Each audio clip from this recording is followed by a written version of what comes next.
This is the law of reversed effort, the paradox that life bends when you release the need to force it. As you listen, you'll awaken to the truth that what you seek arrives when you stop grasping. Enter now, and let ease reveal its hidden power.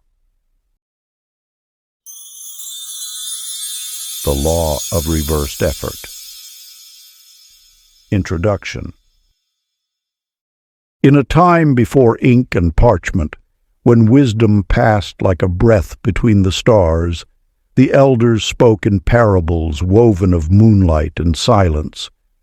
These were not mere fireside fables, but living beacons, lamps that lit the unseen passages of the soul. Their lesson was as simple as it was hidden, that the world bows not to force, but to the still hands that release their grasp. Here you will walk among fishermen and merchants, monks and mothers, potters and pilgrims. You will watch them chase and clutch, only to see life slip through their fingers like water. And beside them stands another, ever patient, who moves with the hush of wind through cedars, who hears the river's quiet counsel, who trusts the secret rhythm of unfolding blooms. From these silent guides flows the eternal paradox.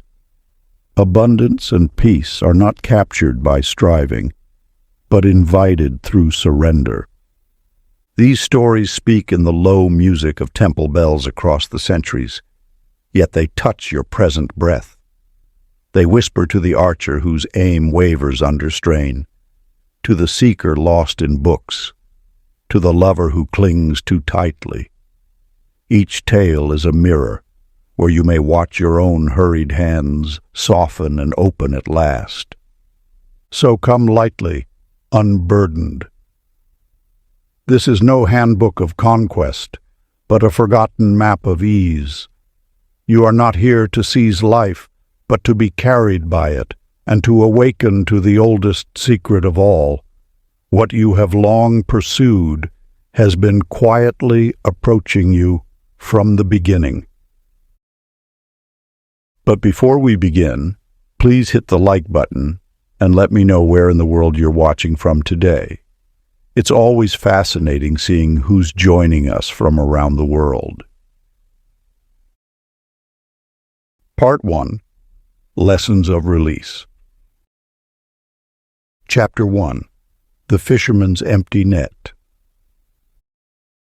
In the mist-shrouded waters of the Celestial Bay, where ancient mariners once communed with sea spirits, there lived a fisherman named Michael Rodriguez, whose relentless determination had become legendary among the coastal villages. Each dawn, Michael would furiously cast his nets with precise calculations, muttering sacred numerologies and positioning his boat according to complex star charts. His muscles strained with desperate effort as he hurled his nets again and again, believing that somewhere in the vast waters swam the legendary golden school that would make him the greatest fisherman in history. At the other end of the bay lounged Jessica Thompson, a fisherman's daughter known for her seemingly lazy ways. While others mocked her simple bamboo pole and single line, she would find a comfortable spot on the rocks, cast her line with a peaceful smile, and often drift into gentle meditation as the waves lapped at her feet. One particularly humid morning, Michael's frenzy reached new heights. His nets sliced through the waters like angry serpents as he tracked every ripple and shadow. "The fish must be here," he growled through gritted teeth, his knuckles white with effort. "I've calculated everything perfectly." Yet as the sun climbed higher, his nets remained empty save for seaweed and driftwood. In exhausted frustration, he finally turned his boat toward shore, only to witness an astonishing sight. Jessica sat in her usual spot, seemingly half asleep in the warming sun, while her simple line pulled taut with the weight of fish after fish. Without rushing or strain, She would gently guide each one to shore, pause to give thanks, then lazily drop her line again. By midday, her basket overflowed with the finest catch anyone had seen that season. "How?" Michael demanded, his voice cracking. "I've worked 100 times harder." Jessica opened one eye and smiled. "The fish swim freely in their own rhythm, cousin. When we thrash and grasp, we only disturb the waters and scatter what we seek. But when we learn to rest in gentle presence, life's abundance naturally flows to us." Through this simple fisherwoman, the ancient masters teach us that effort creates resistance, while relaxed awareness attracts natural abundance. Just as turbulent waters make it impossible to see what lies beneath, our desperate striving clouds the very possibilities we wish to catch. Practice the gentle waters. Meditation. Find a quiet place and imagine yourself as still water. With each breath, allow any tension or need to control to dissolve. Simply observe your thoughts like ripples on the surface, neither grasping nor rejecting them. Notice how clarity naturally emerges when you cease churning the waters of your mind. Practice this stillness for a few minutes each day, and watch how life's abundance begins to flow effortlessly toward you, just as fish are naturally drawn to calm waters. Remember, the greatest catch comes not to those who thrust their nets with force, but to those who have mastered the art of peaceful presence. Chapter 2. The Anxious Archer's Target. In the misty highlands of the Celestial Mountains, where ancient masters once trained warriors in the art of transcendent archery, there lived a renowned instructor named Amanda Chen, whose insight into the bow's deeper mysteries drew seekers from distant lands. Among her students was Timothy Walsh, whose natural talent had quickly made him the most promising archer in a generation. His arrows seemed guided by divine winds, until the day the imperial court announced they would attend the summer tournament. In the weeks before the event, Timothy's practice grew desperate. He spent hours analyzing wind patterns, measuring arrow weights, and rehearsing his stance until his fingers bled. "Everything must be perfect," he muttered, calculating angles while others slept. The day of the tournament arrived with a crisp dawn. As nobles settled into their silk pavilions, Timothy's first arrow flew wide of the target, startling nearby birds. His second shot buried itself in the ground. By his third attempt, his hands trembled so badly he could barely knock the arrow. "Enough," Amanda called softly, drawing him aside. "Tell me, what do you love most about archery?" Timothy's eyes lit up despite his distress.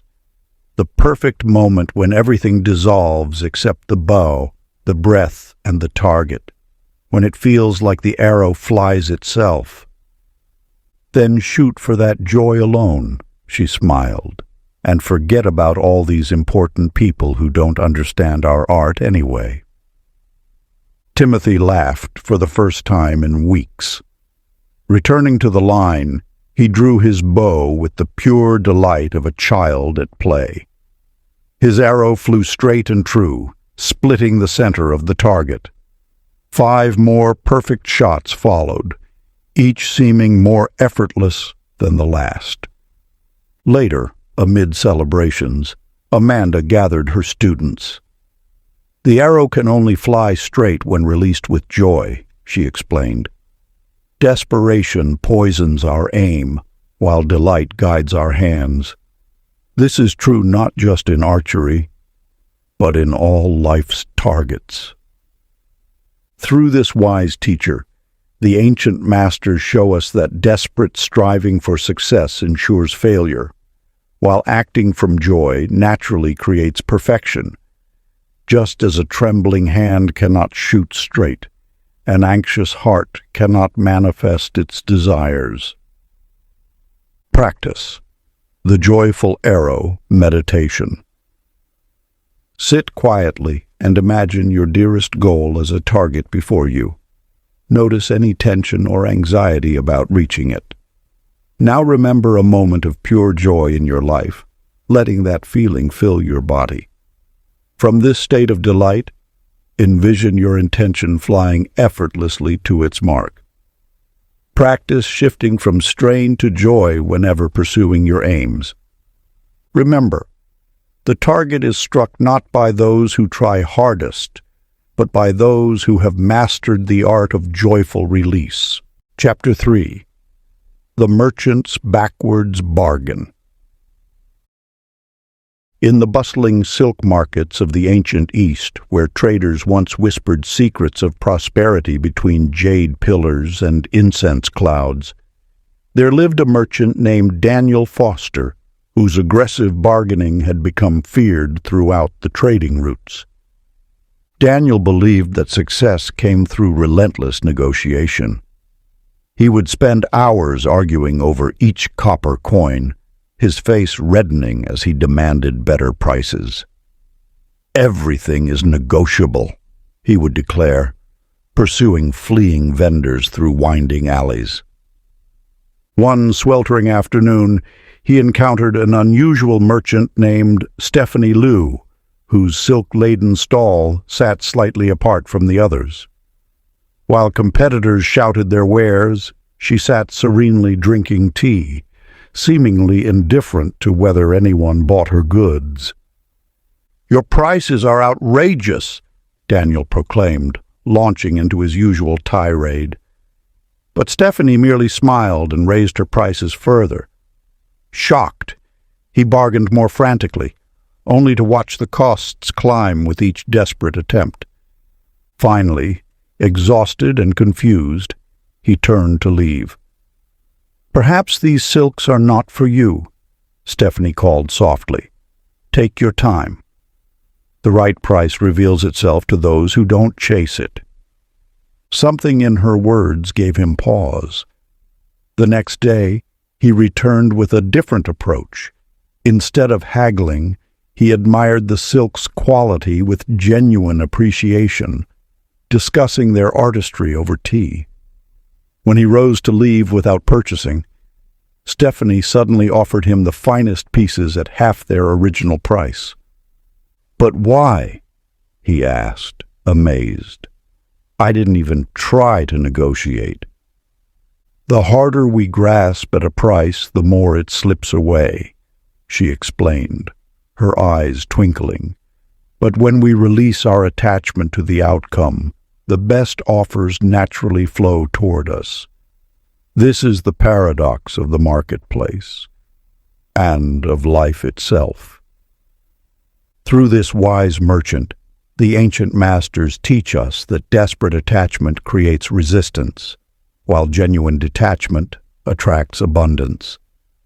Just as a clenched fist cannot receive gifts, a grasping mind cannot receive life's best offerings. Practice.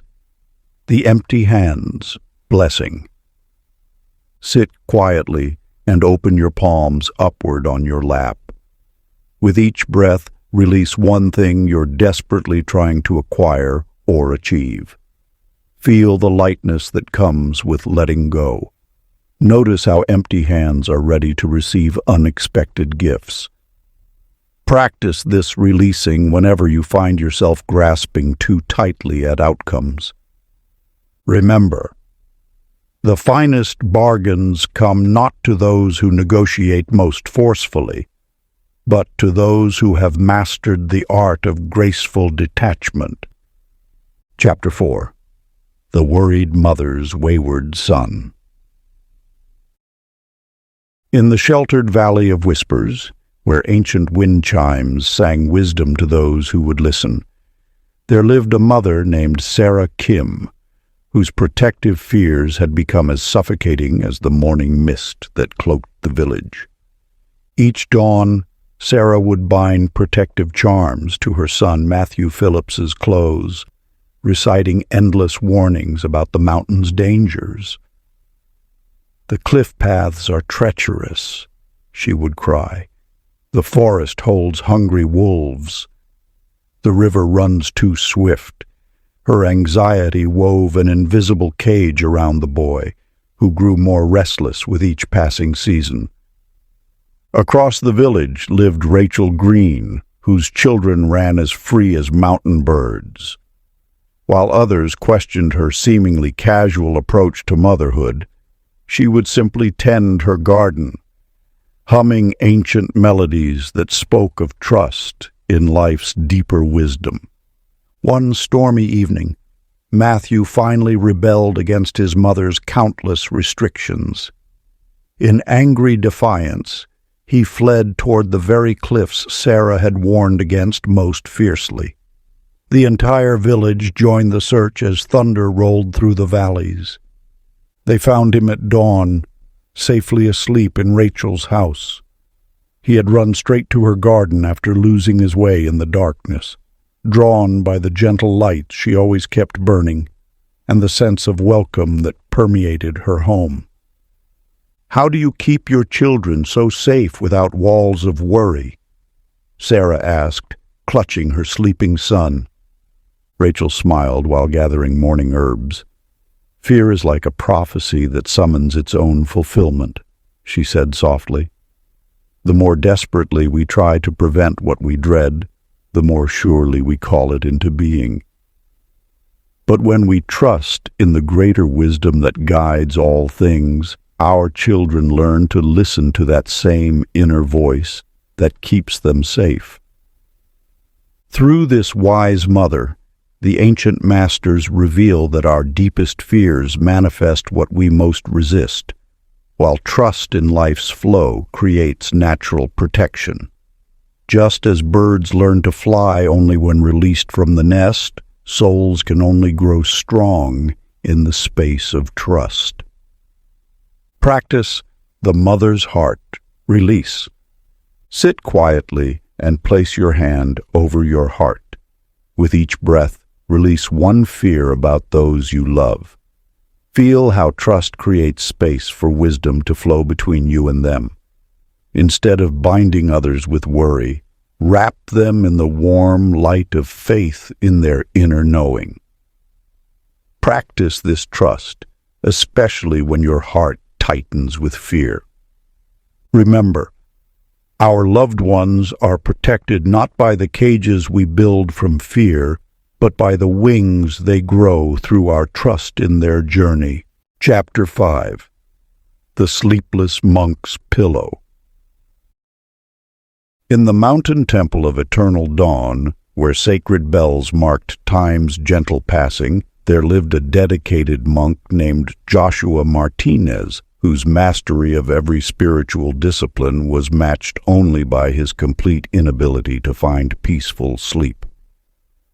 The temple's most important ceremony approached, the blessing of first light, performed only once each decade. As keeper of the dawn rituals, Joshua knew he must be perfectly rested to maintain the precise movements and ancient chants. Night after night he tried everything, counting breaths, reciting sutras, arranging his pillow in elaborate formations recommended by temple scrolls. The harder he struggled to force sleep's arrival, the more it eluded him. Dark circles grew beneath his eyes as he paced the moonlit corridors. 3 days before the ceremony, a young pilgrim named Heather Adams arrived seeking shelter. Given a thin mat in the drafty entrance hall, she immediately curled up and drifted into peaceful slumber, a slight smile playing across her face. Joshua watched in disbelief as she slept soundly through temple bells, shuffling monks, and even a thunderstorm. When she woke refreshed the next morning, he had to ask her secret. "Secret?" she laughed, stretching like a contented cat. "Sleep isn't something to achieve, venerable one. It's more like—" She pondered, watching leaves dance in the morning breeze, like being the bowl that holds whatever the night pours into it. That evening, instead of his usual battle with rest, Joshua simply lay down with no goal or method. For the first time, he noticed how his bed felt like a gently rocking boat, how the cricket songs wove a lullaby through the dark. Without realizing the moment of transition, he slipped into the deepest sleep of his life. He awoke at dawn to find Heather departing. "You've taught this old monk more than all his years of training," he said, bowing deeply. "Not I," she smiled. "Sleep itself is the teacher, showing us that some gifts come only when we stop trying to grasp them." Through this wise pilgrim, the ancient masters reveal that rest cannot be caught like a butterfly, but must be allowed to land in its own time. Just as you cannot force a flower to bloom or a bird to sing, you cannot command sleep's arrival. Practice. The empty bowl, rest. As you lie down, imagine yourself as a simple bowl, released from all doing. Notice how your body naturally settles, how breath moves without effort, how thoughts drift like clouds requiring no response. Practice this receptive emptiness whenever you find yourself striving too hard for anything that must arrive in its own time. Remember, the sweetest rest comes not to those who chase it most cleverly, but to those who have mastered the art of graceful allowing. Chapter 6. The Desperate Beggar's Full Bowl. In the sacred city of azure temples, where copper bells sang to jade winds and wisdom flowed like honey through twisted streets, there lived a beggar named Jason Lee, whose pleas had grown so desperate they seemed to chase away the very coins he sought. Each dawn, Jason would position himself near the temple steps, crafting elaborate tales of woe to move passers-by. He perfected the art of looking pitiful, trembling hands, quivering voice, eyes brimming with carefully practiced tears. Yet his bowl remained empty, save for the occasional bitter copper tossed more from annoyance than compassion. One scorching afternoon, as Jason rehearsed his latest tale of misfortune, an old woman stumbled and spilled her water jar. Without thinking, he rushed to help her, forgetting his begging bowl by the steps. As he steadied her and gathered the broken pieces, she noticed his calloused hands. "Ah, you have the hands of a potter," she observed, "as I once was, before age clouded my eyes." "Long ago," Jason admitted, "before misfortune led me here." "Then you understand the mystery of the empty vessel," she smiled, "how it becomes useful only when it holds nothing." That evening, instead of his usual desperate pleas, Jason sat quietly with his empty bowl, remembering the simple joy of shaping clay between grateful hands. He found himself thanking each person who passed, whether they gave or not, appreciating their presence as he once appreciated the silent spin of his potter's wheel. To his amazement, his bowl began to fill, first with copper, then silver, finally even gold. More striking were the gifts that couldn't be counted: warm bread from the baker, healing herbs from the medicine woman, and an offer to apprentice at the temple pottery. "How has everything changed?" he asked the old woman, who he learned was the temple's master potter. "An empty bowl filled with gratitude attracts abundance," she replied, her clouded eyes twinkling. "But a bowl overflowing with need can never be filled." Through this wise woman, the ancient masters reveal that desperate pleading creates resistance. while genuine gratitude attracts natural abundance. Just as water flows naturally into lowest places, prosperity flows toward those who have emptied themselves of desperate need. Practice. The grateful bowl blessing. Each morning, hold an empty bowl in your hands. Fill it with mental offerings of gratitude for breath, for sky, for the simple miracle of being. Notice how thankfulness itself becomes a kind of abundance. Practice this especially when feeling empty or lacking. Remember, the fullest bowl belongs not to those who beg most desperately, but to those who have mastered the art of grateful emptiness. Chapter 7. The Perfectionist Potter's Crooked Vise. In the Valley of Sacred Forms, where mountain clay held memories of creation's first dream, there lived a potter named Nicole Anderson, whose quest for perfection had become a prison of endless refinement. Each vessel she crafted underwent countless adjustments. A rim smoothed 100 times, a curve measured against golden proportions, glazes mixed with mathematical precision. Yet despite her exhaustive efforts, her finest works would mysteriously crack in the kiln, their broken shapes reflecting her fractured spirit. Into her workshop one spring morning came Brandon Cooper, a wandering craftsman known for his peculiar habit of singing to his pots and giving them playful names. While Nicole meticulously measured and remeasured her vessels, Brandon would dance as he worked, letting the clay guide his hands in what he called the spiral song of creation. During the autumn firing festival, Nicole placed her most perfectly calculated vase into the kiln, a piece she had spent 3 moons crafting. Beside it, Brandon set a cheerfully lopsided pot he had shaped in a single afternoon while telling it stories. When the kiln was opened, Nicole's flawless vessel had shattered, while Brandon's imperfect creation emerged transformed into something of impossible beauty. Its seemingly random curves caught light in ways that made viewers gasp, its slight asymmetry creating a sense of movement that drew the eye into endless dance.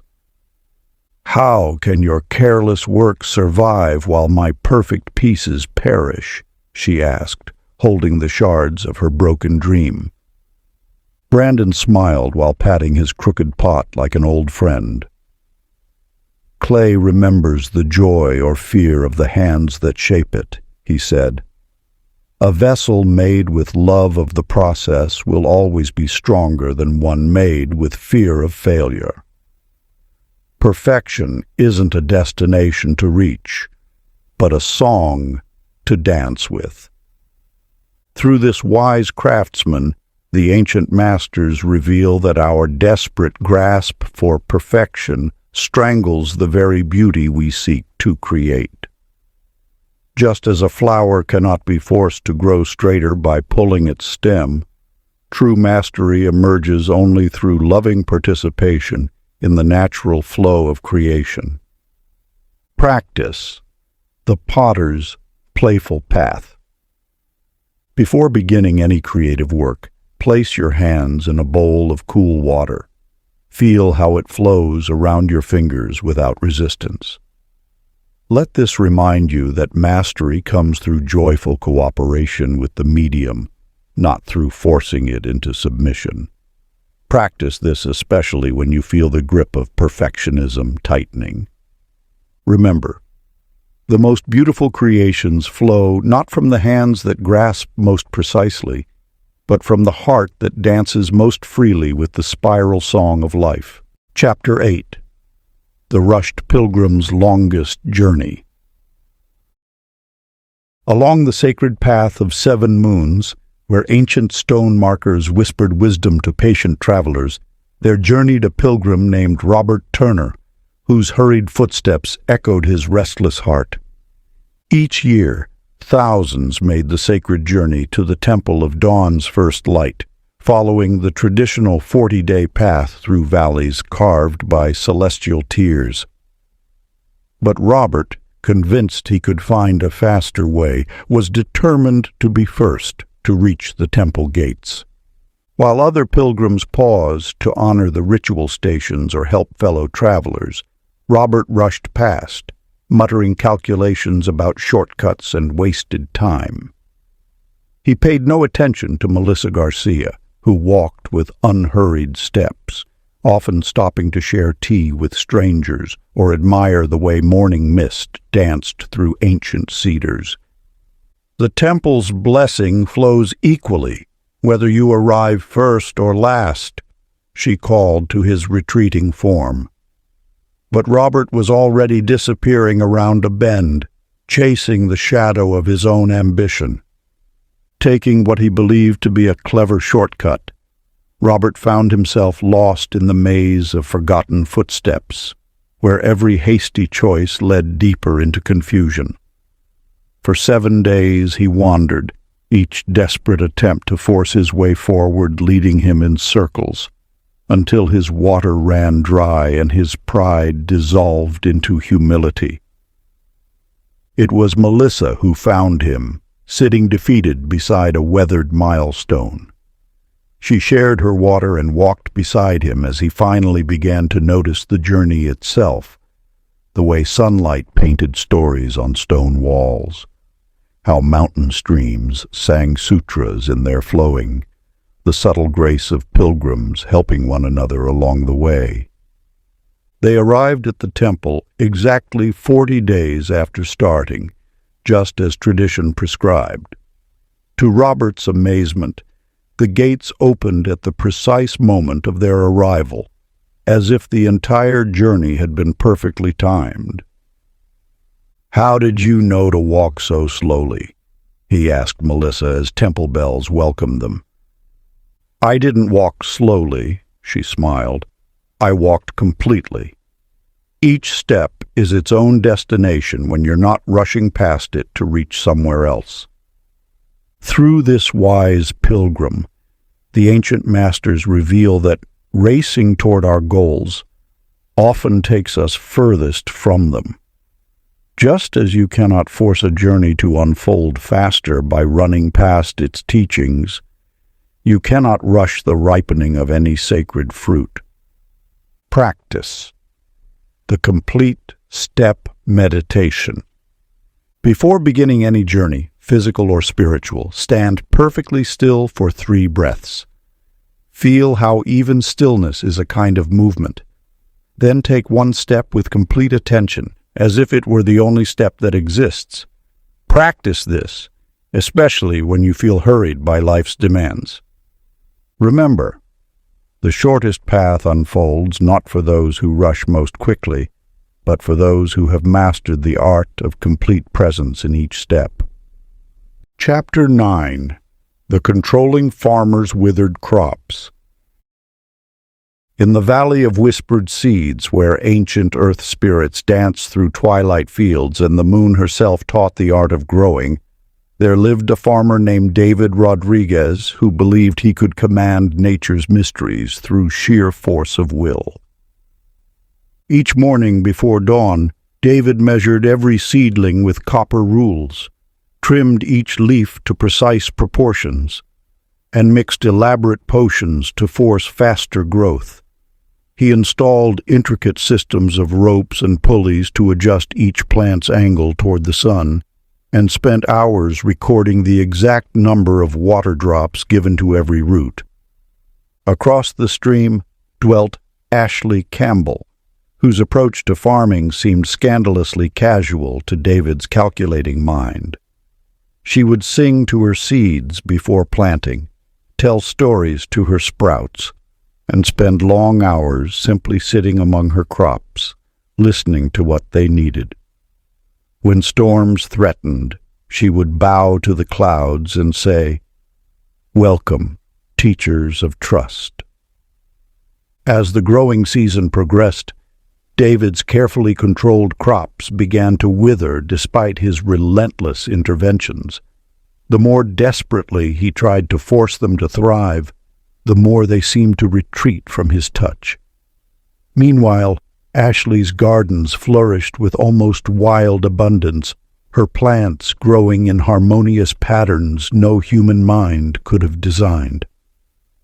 One evening, as David stood amid his failing fields, fighting tears of frustration, Ashley approached with a gift, a simple clay pot containing his favorite herb, thriving despite complete neglect in a forgotten corner of her garden. "How can this be?" he asked, touching its vibrant leaves. "I gave mine the perfect amount of everything, yet they all died." "Life knows how to live," she replied softly. "Plants grow not by our command, but by our cooperation. Your herbs died not from lack of care, but from too much caring about controlling them." Through this wise woman, the ancient masters reveal that our desire to control life's unfolding often strangles the very blessings we seek to nurture, just as a butterfly cannot emerge if we help it too eagerly from its chrysalis. All things must unfold according to their own divine timing. Practice, the sacred release ritual. Before taking any action, pause and place your hands palms down upon the earth. Feel how it sustains all life without controlling any of it.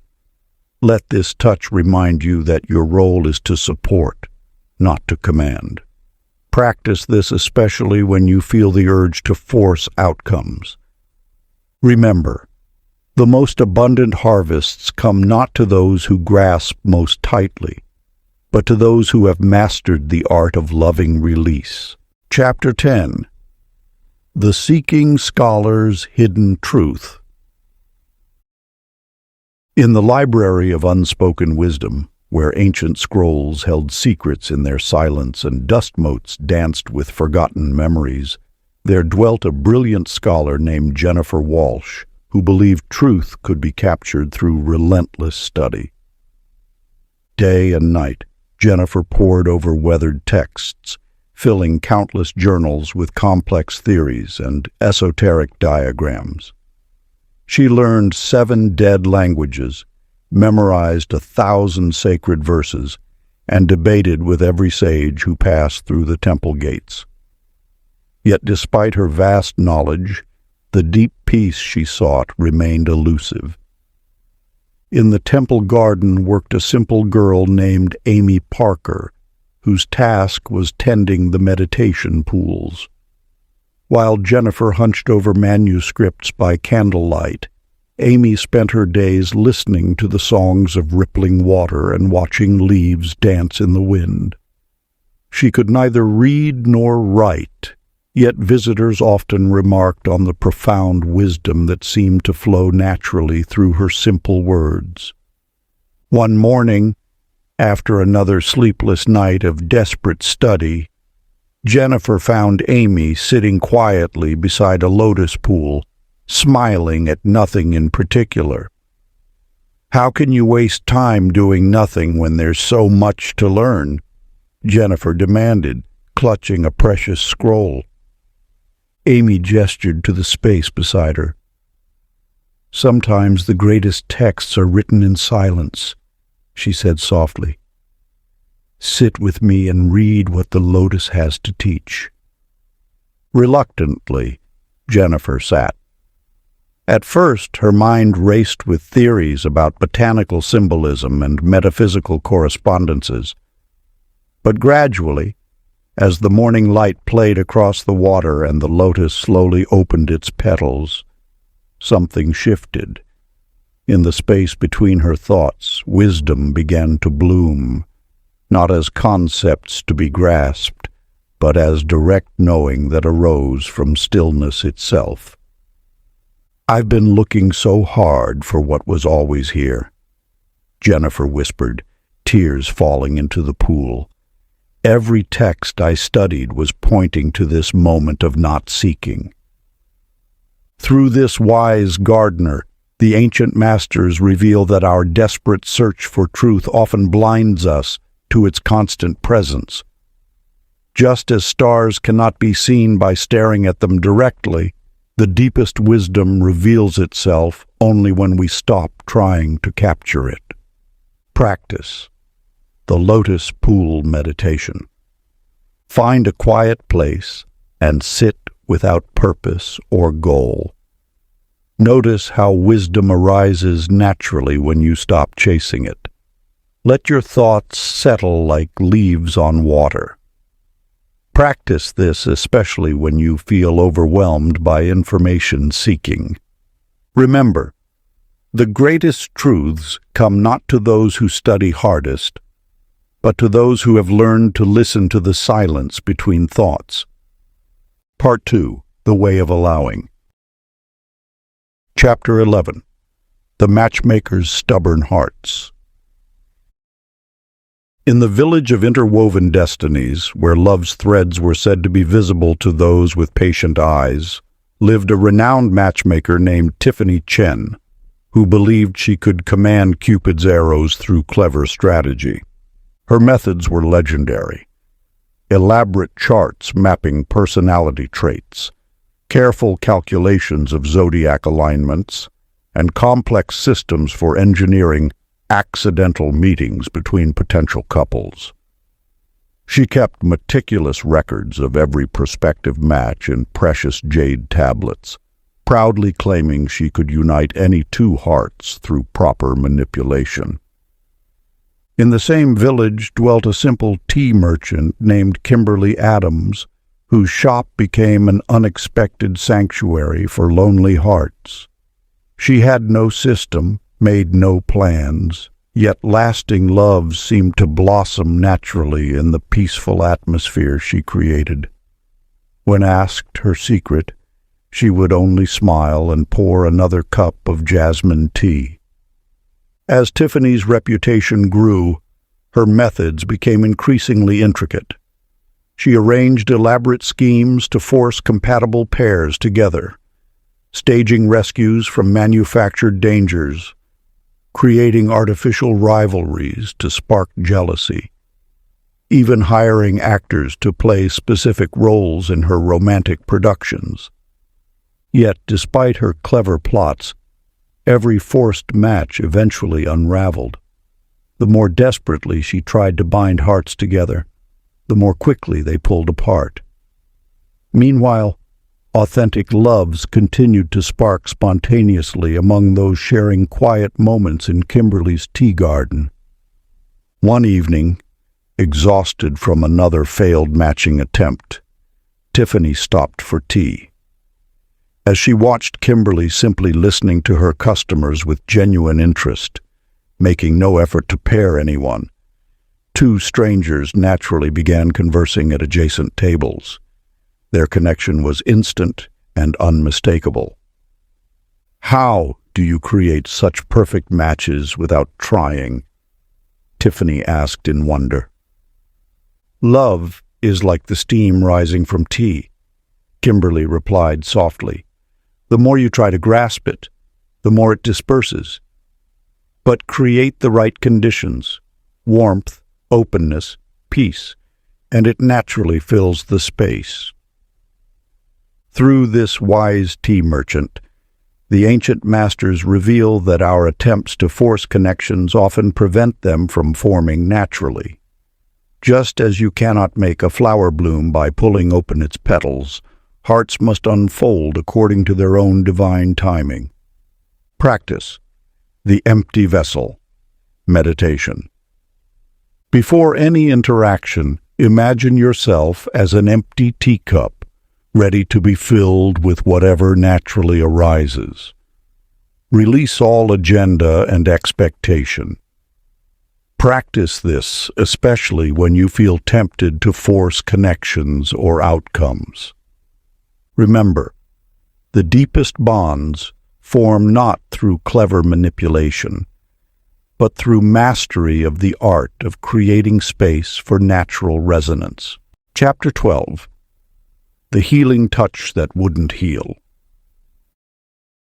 In the sacred valley of whispered cures, where mountain mists carried healing songs and every herb held ancient secrets, there lived a renowned healer named Stephen Martinez, whose hands were said to channel divine power. His healing temple was a marvel of calculated precision, jade needles arranged in perfect patterns, precious oils measured by the drop, and elaborate rituals timed to the movement of stars. Stephen believed that through sheer force of will and expertise, he could command illness to retreat from any body. When the son of a wealthy nobleman fell ill with a mysterious fever, Stephen was summoned immediately. He arrived with wagons of rare medicines and teams of assistants carrying scrolls of healing incantations. For days he worked frantically to cure the boy, applying every technique in his vast repertoire with increasing desperation. Yet with each elaborate intervention, the child's fever climbed higher. In the same village lived a humble herb gatherer named Kimberly Adams, who wandered the misty mountains listening to the plant's whispered wisdom. She kept no records and followed no formulas, simply letting her hands be guided by what each person's spirit quietly requested. One evening, as Stephen sat exhausted by the nobleman's son's bedside, Kimberly arrived with a simple basket of wildflowers. Rather than immediately attempting to heal, she sat quietly beside the boy, gently holding space as if listening to something beyond hearing. "What are you waiting for?" Stephen demanded, clutching his jade needles. "We must act quickly." "Sometimes healing flows best when we stop trying to force it," she replied softly, placing a single flower by the boy's pillow. "The body knows its path to wellness. Our role is not to command, but to create space for natural restoration."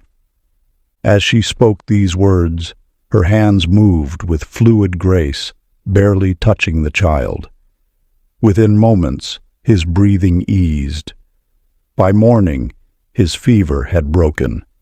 Through this wise woman, the ancient masters reveal that our desperate attempts to force healing often block the body's natural wisdom. Just as you cannot command a wound to close, all healing follows divine timing when we learn to surrender our need to control the process. Practice. The empty hands technique. Before attempting to heal or help another, sit quietly with palms upturned until you feel all agenda dissolve. Let your hands become hollow vessels for healing to flow through, rather than tools to force change. Practice this, especially when you feel tempted to push for faster results. Remember, the deepest healing comes not through mastery of technique, but through perfection of surrender to the healing wisdom that already dwells within all beings.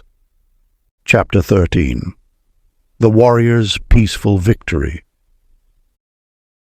In the Valley of Whispering Swords, where ancient warriors learned the deepest secrets of combat from the dance of wind-blown leaves, there lived a legendary fighter named Aaron Thompson, whose very presence could silence a room. Aaron's fighting style was renowned for its raw intensity. He trained relentlessly, muscles straining against wooden posts until his knuckles bled, practicing strike combinations thousands of times until exhaustion claimed him. His dedication earned him countless victories, yet each triumph felt hollow, requiring more effort than the last.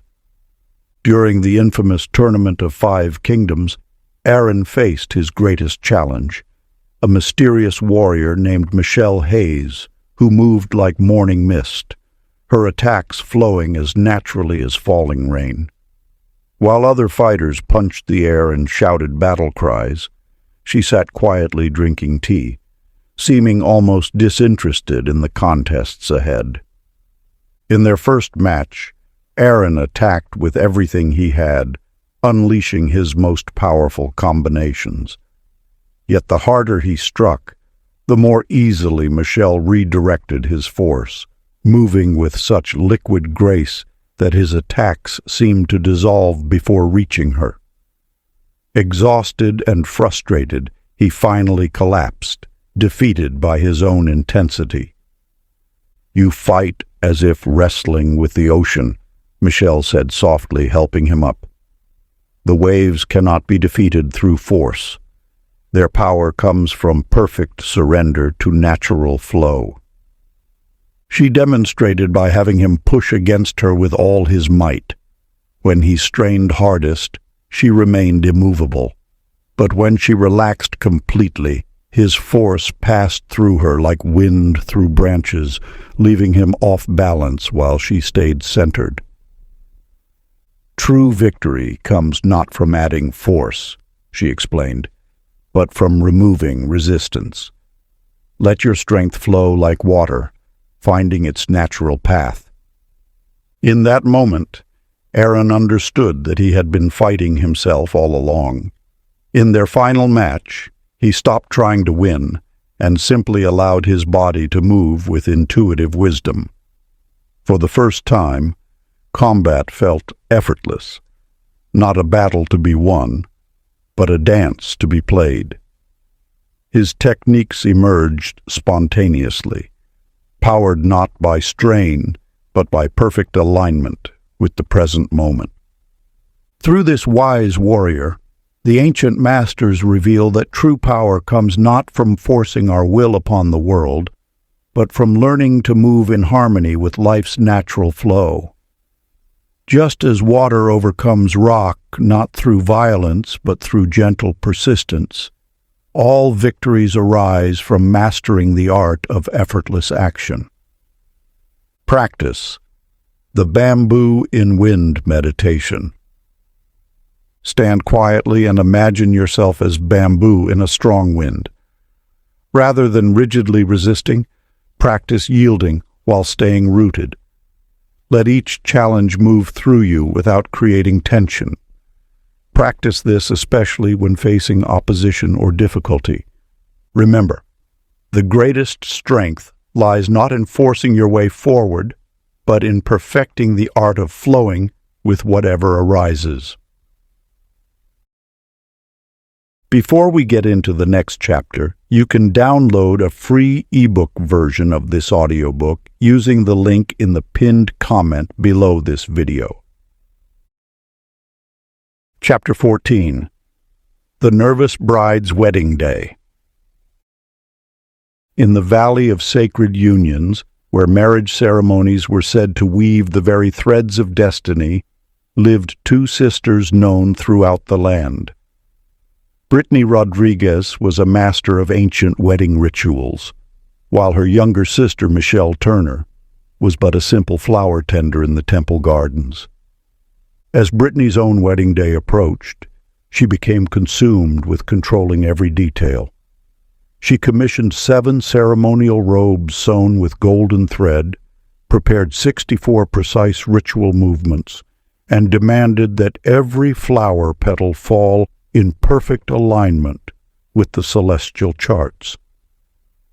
A wedding must be controlled precisely, she insisted, or the gods will withdraw their blessing.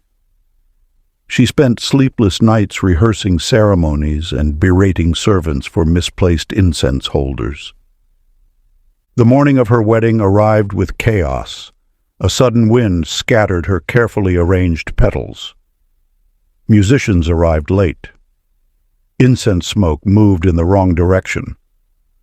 With each imperfection, Brittany's anxiety grew until she could barely breathe in her elaborately embroidered robes. 3 moons later, Michelle's wedding day arrived.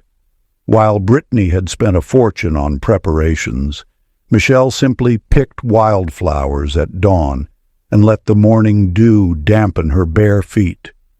When asked about ceremonial preparations, she smiled and said, "Love itself will guide the way." That morning, unexpected rain forced the ceremony into a humble temple courtyard. Yet as Michelle walked barefoot through puddles, laughing, the clouds parted to cast rays of light that transformed water droplets into shimmering jewels. Wind chimes rang spontaneously, creating ethereal music. Flower petals from the garden danced on the breeze, settling in patterns more beautiful than any human could arrange. Watching in wonder, Brittany finally understood. The more desperately I tried to create perfection, the more I prevented it from emerging naturally. A wedding is like a butterfly, Michelle replied softly. You cannot force its wings to open. You can only create the space for magic to unfold in its own way. Through these sisters, the ancient masters reveal that our attempts to control sacred moments often prevent their natural grace from flowing. Just as you cannot command a rainbow to appear, life's most beautiful ceremonies emerge when we trust divine timing. Practice. The sacred surrender ritual. Before any important event, sit quietly and imagine releasing each detail like petals into a stream. Watch them float away until you feel empty of expectation. Practice this especially when you feel the urge to control outcomes. Remember, the most magical moments arrive not through desperate orchestration, but through mastery of the art of graceful surrender to life's natural unfolding. Chapter 15. The Frightened Child's Dangerous Rescue. In the valley of rushing waters, where ancient river spirits taught wisdom through the eternal dance of currents, there lived a respected merchant named Jeremy Parker, who believed that force could overcome any obstacle. One sacred morning, as temple bells echoed across misty waters, Jeremy's young son wandered too close to the river's treacherous edge. In an instant, the current pulled the boy into its swirling depths. Seeing his son disappear beneath the surface, Jeremy plunged in frantically, thrashing against the water's flow with desperate strength. But the harder he fought, the more the river's power seemed to intensify. His panicked movements created waves that pushed his son further into the dangerous rapids. "Stop! You're making it worse," called a voice from the shore. It was Samantha Lopez, a humble fisherwoman known for her unusual ability to read water patterns as if they were ancient texts. While Jeremy continued his frantic struggle, Samantha stepped into the river with serene presence. Instead of fighting the current, she moved with its natural flow, letting the water guide her movements. Her calm created still spaces in the turbulent flow. "The river is not our enemy," she called to Jeremy. "Its power becomes gentle when we stop resisting its nature." To demonstrate, she floated motionless for a moment, feeling the water's rhythm. Then, with fluid grace, she moved downstream at an angle, allowing the current to carry her toward the boy. Within moments, she had reached him and guided them both safely to shore using the river's own momentum. As Jeremy held his coughing son, Samantha explained, "Panic drowns twice. First the body, then the wisdom that could save it. When we thrash against life's currents, we create the very turbulence that defeats us." Through this wise fisherwoman, the ancient masters reveal that our desperate attempts to force solutions often magnify the dangers we face. Just as you cannot fight a river into submission, all rescues require the art of flowing with, rather than against, the forces at play. Practice. The still waters meditation. When facing emergency or crisis, pause first to feel the natural flow of energy around you. Like a leaf on water, Let your awareness float until you sense the current's direction. Only then take action, moving with rather than against the flow. Practice this especially when fear tempts you to react with force. Remember, the greatest power lies not in opposing life's currents, but in mastering the art of dancing with their natural movement. Chapter 16. The Jealous Artist's Masterpiece. In the Valley of Living Colors, where sacred pigments were said to capture the very essence of divine light, there lived a gifted painter named Mark Garcia, whose brush strokes could bring tears to the eyes of stone statues. Mark's early works drew praise from temple masters, but as his fame grew, so did his awareness of rivals. He became obsessed with the success of Christina Hall, a humble craftswoman who painted simple scenes on pottery in the marketplace.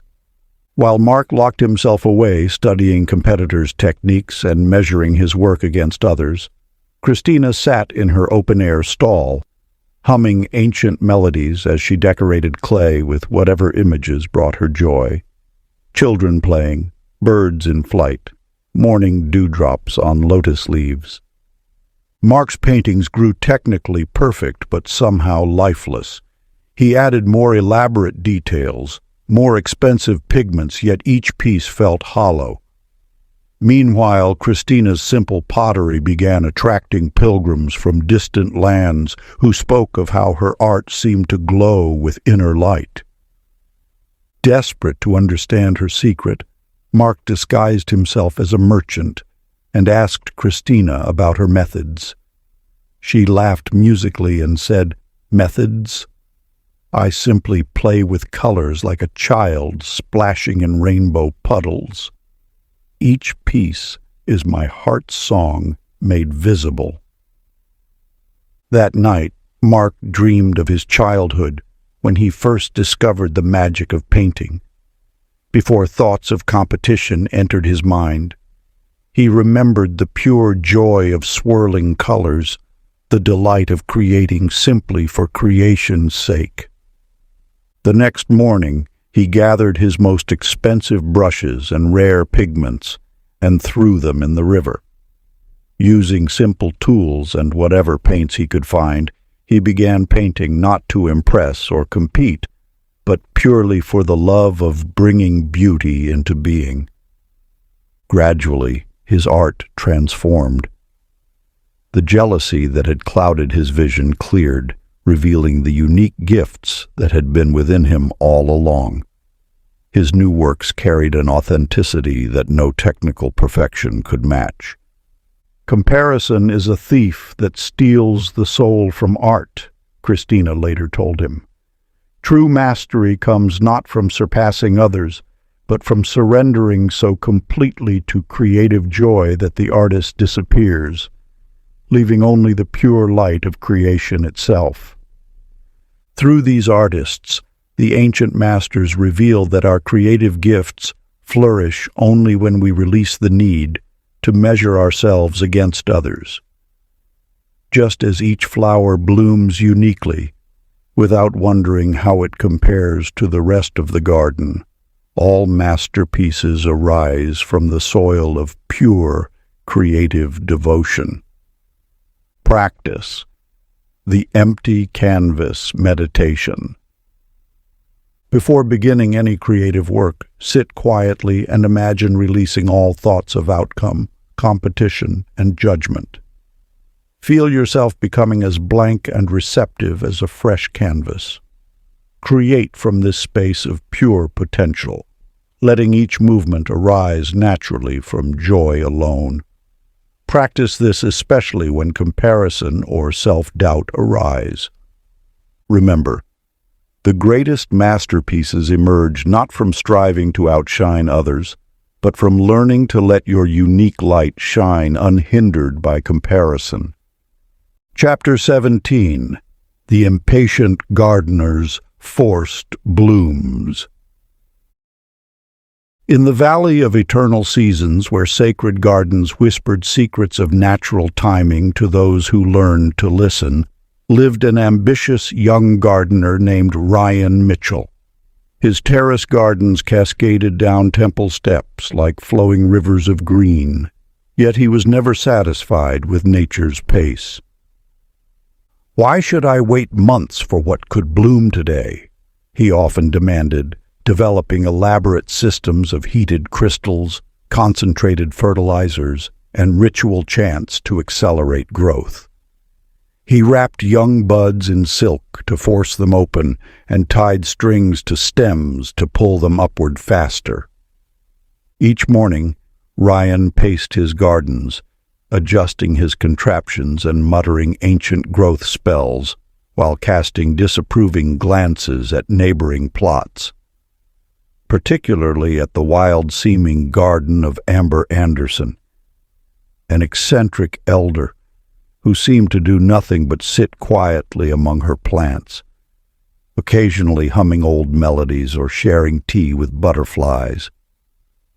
As the season of the phoenix moon approached, Ryan doubled his efforts to create an unprecedented early bloom. He constructed miniature greenhouses of polished quartz, brewed potions of concentrated moonlight, and performed elaborate growth ceremonies at midnight. But his forced flowers withered before opening. Stems grown too quickly broke under their own weight.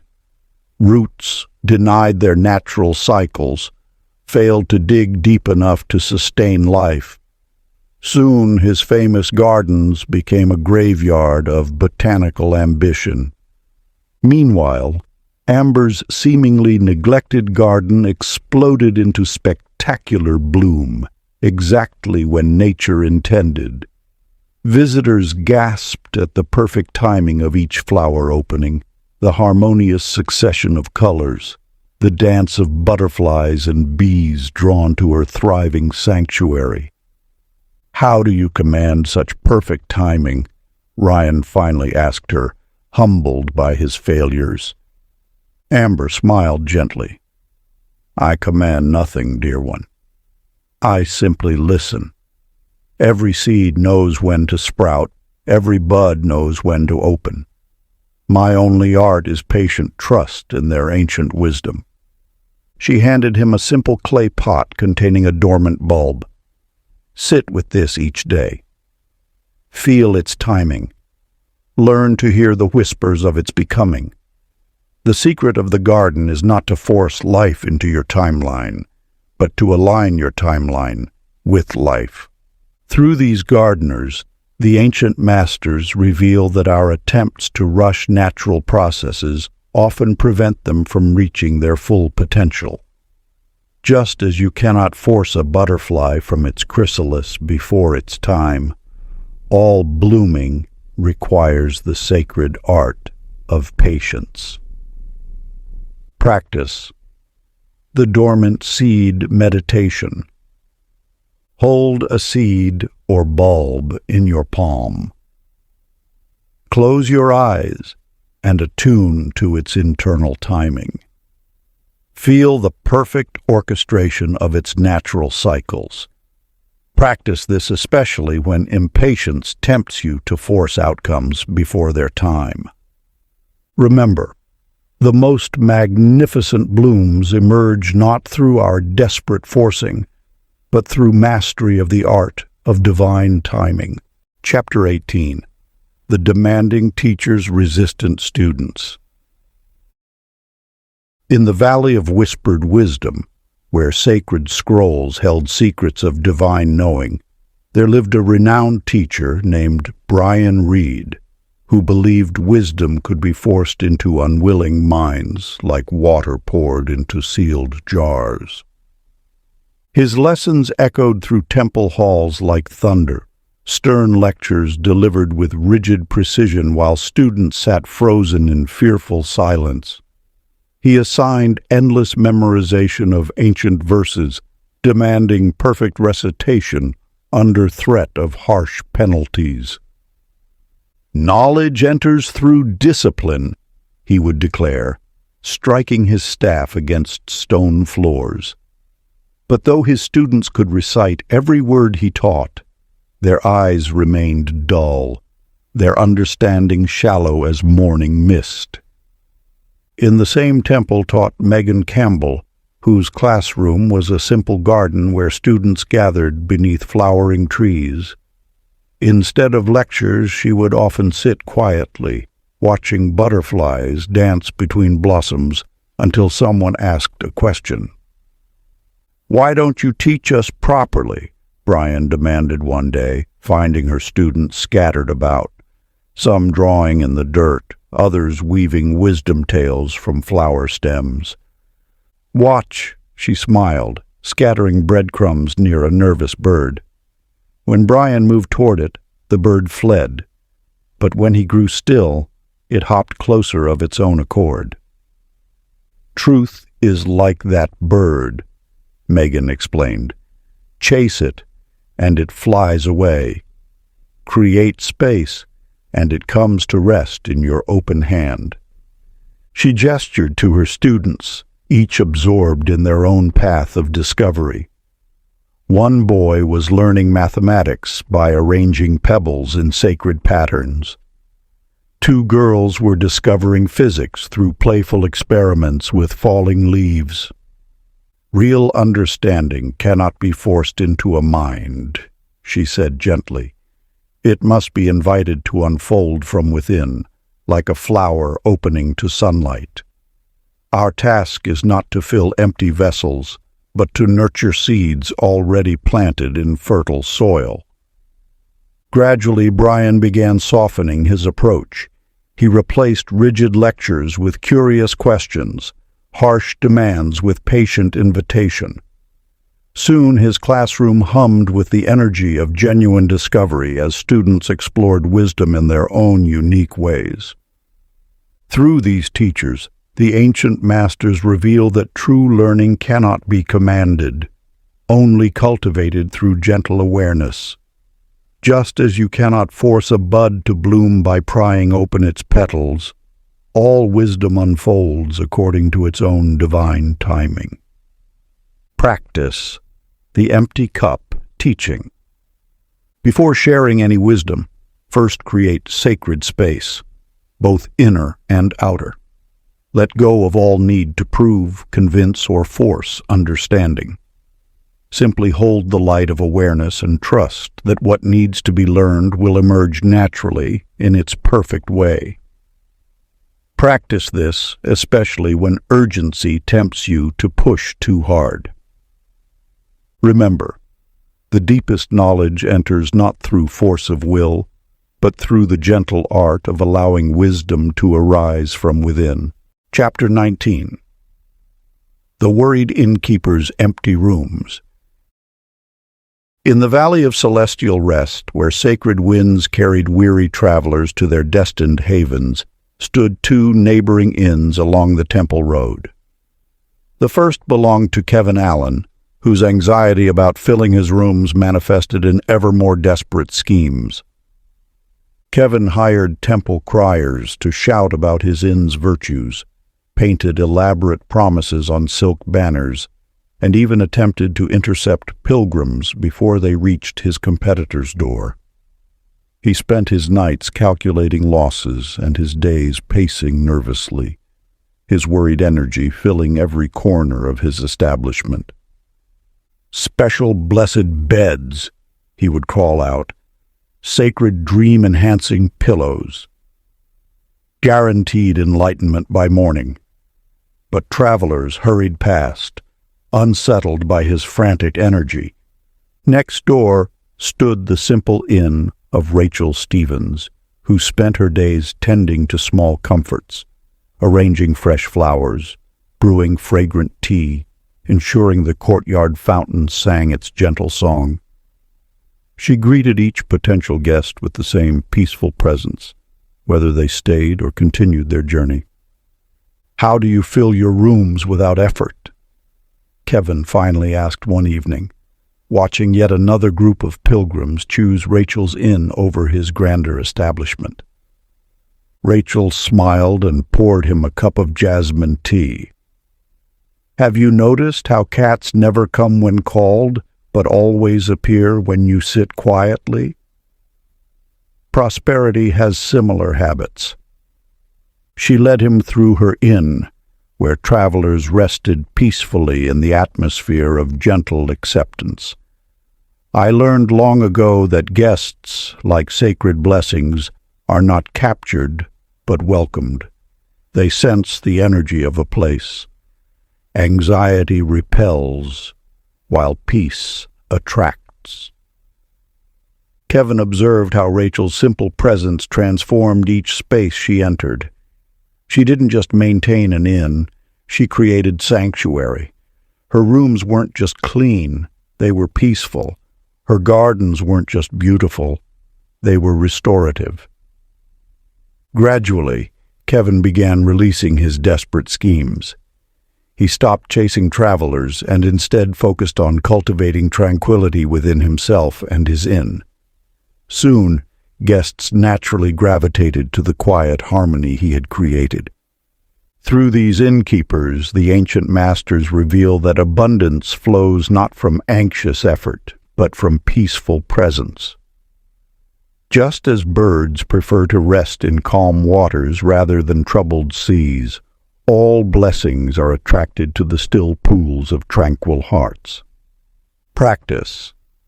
The peaceful inn. Meditation. Imagine your life as a sacred inn.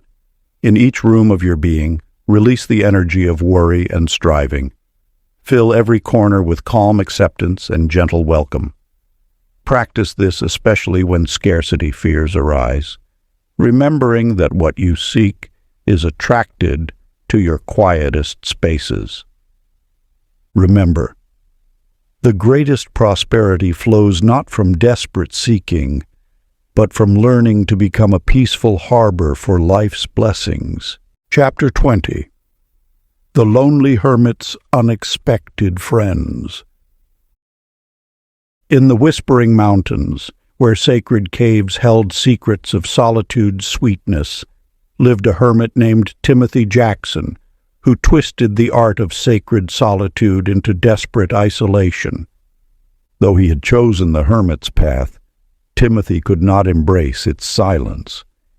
He carved elaborate message stones and floated them down mountain streams, hoping villagers would find them and visit. He trained mountain birds to carry his plaintive songs to passing travelers. He even positioned his meditation spot near the pilgrim's path, coughing loudly whenever anyone passed. "I seek only to share wisdom," he told himself, but his eyes betrayed a deeper hunger. The more he reached out, the more travelers quickened their pace past his cave. The more he called, the more the village below seemed to recede into mist. In the same mountains dwelt another hermit, a woman named Laura Phillips, whose cave lay so deep in the forest that many doubted she existed at all. Yet somehow her presence drew both humans and animals into peaceful communion. One day, Timothy followed a group of laughing villagers up an overgrown path and discovered them sharing tea with Laura in a sun-dappled clearing. She sat in complete contentment, equally delighted by company or solitude. "How do you draw others to you without trying?" Timothy asked later, hiding his envy behind curiosity. Laura smiled. "Have you noticed how the moon never chases, yet the entire ocean follows its pull? True connection comes not from reaching out, but from being so deeply at peace with ourselves that others are naturally drawn to share that peace." She gestured to the space around her simple cave, where deer grazed unafraid and birds sang from nearby branches.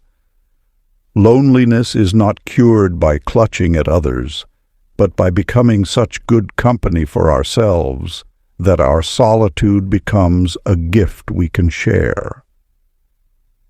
Gradually, Timothy learned to sit quietly with his own heart. He stopped sending message stones, and instead learned the language of falling leaves. He ceased training birds to carry his songs, and began listening to their natural melodies. His meditation spot moved deeper into the forest, away from the path. And slowly, mysteriously, others began to find him. First animals, then children, then seekers of wisdom, all drawn to the deep peace he had found in genuine solitude. Through these hermits, the ancient masters reveal that true connection cannot be forced or found through desperate seeking. Like the sweetest honey, it naturally draws others when we ourselves have become vessels of authentic peace. Practice the mountain pool meditation. Sit quietly and imagine yourself as a clear mountain pool. Notice how still water naturally reflects the sky, while churning waters show nothing. Practice being still until you become a perfect mirror of peace. Remember, what you seek comes not through chasing, but through becoming a sanctuary of serene presence. Remember, the deepest connections flow not from desperate reaching, but from mastering the sacred art of peaceful solitude. Part 3. The Power of Surrender. Chapter 21. The Alchemist's Golden Paradox.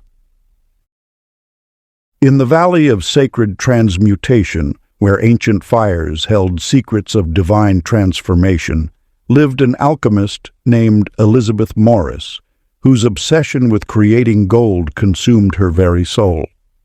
Day and night, she labored in her candle-lit chamber, mixing rare essences and chanting forbidden formulas.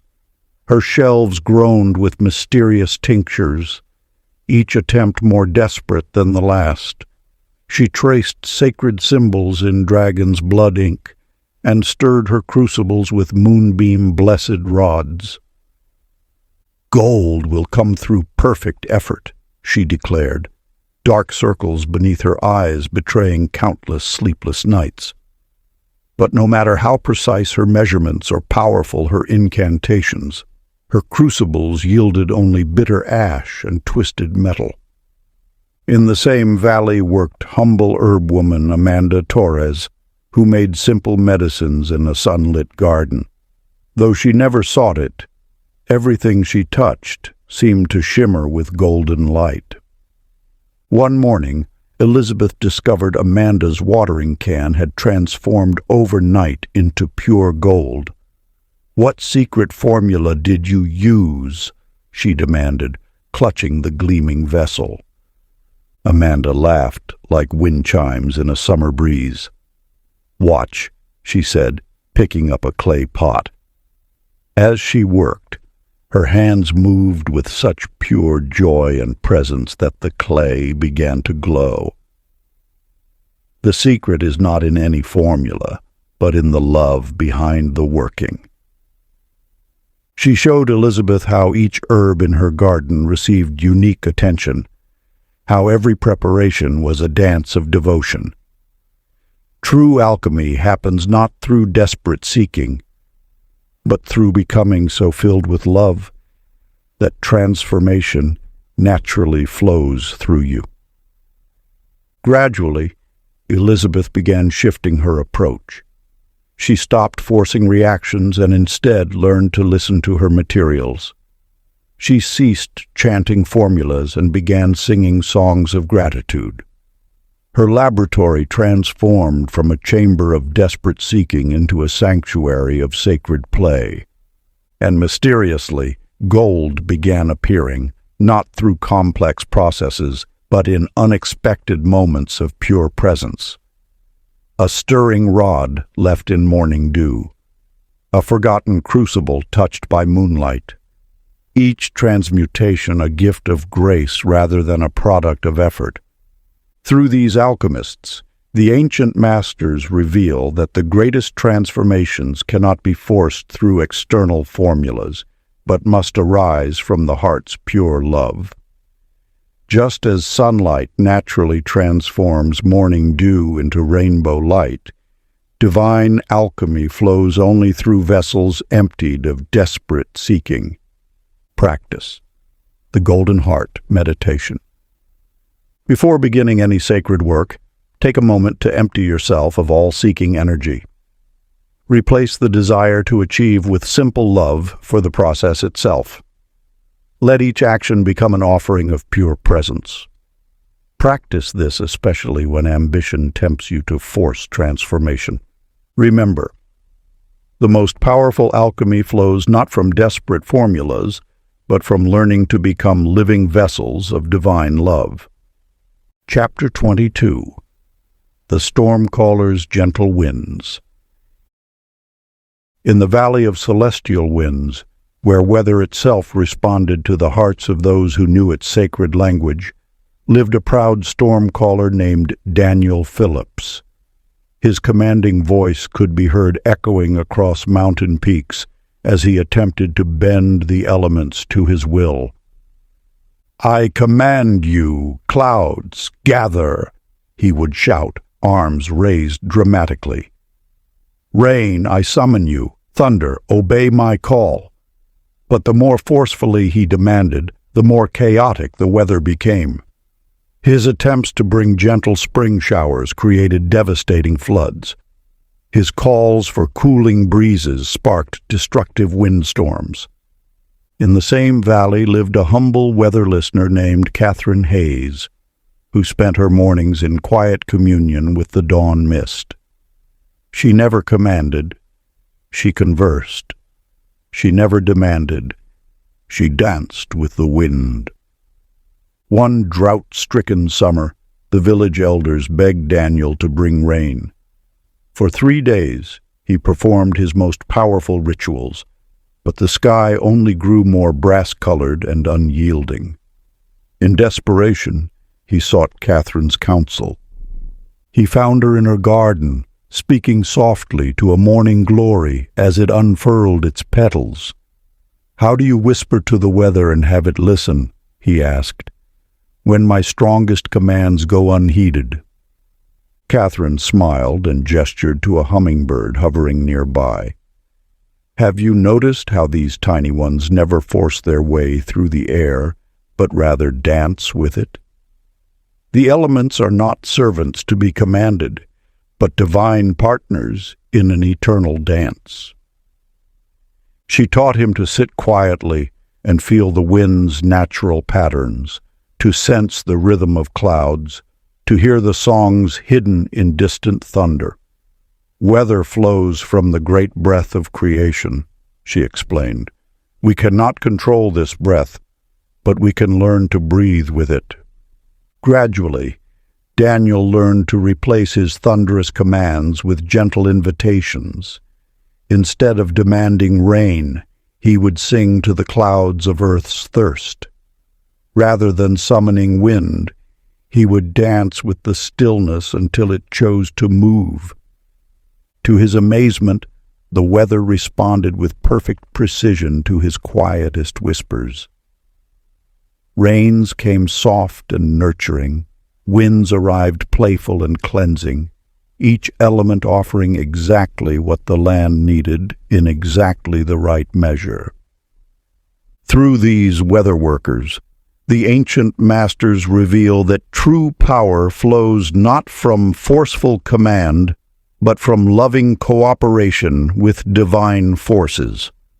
Like the flight of butterflies, the greatest magics arise from gentle partnership, rather than dominant control. Practice. The Wind Whisperer's Way. Sit quietly in nature and practice releasing all desire to control your environment. Feel the natural flow of air around you. When you need to influence any situation, replace the energy of command with loving invitation. Remember, the elements respond not to the loudest voice, but to the most harmonious heart.